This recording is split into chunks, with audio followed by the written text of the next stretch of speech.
Hi, this is Tutor P, and this is lesson 618. Title of today's lesson is the difference between exercise and sport. Okay, somebody wants a screenshot, do it right now. Let's get right to it. Exercise is a type of physical activity performed with the purpose of helping one to stay healthy or make one's body stronger.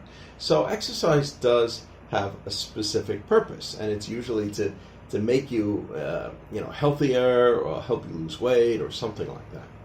A sport is an activity with usually with many players or teams that compete against each other, and usually involves one being physically active. Key word here is probably compete. In order for it to be a sport, you have to have at least two people competing, but sometimes two teams. All right, let's continue.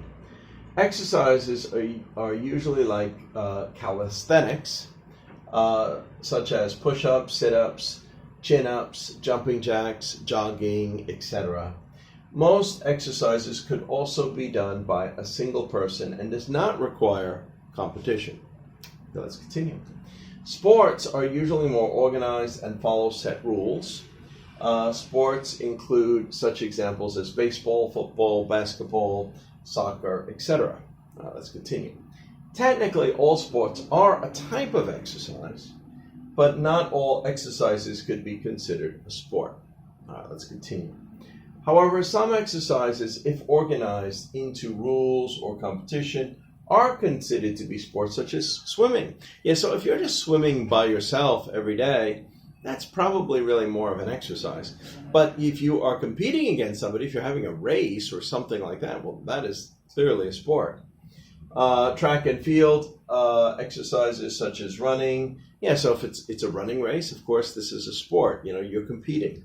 Jumping, like the high jump, or throwing, maybe you're throwing the disc or something like that, or the javelin, and you're competing against others. That is clearly a sport. So let's continue. And we got 5 examples to show just how it's used. Here's the first one. Jack does a number of exercises for his workout routines every day.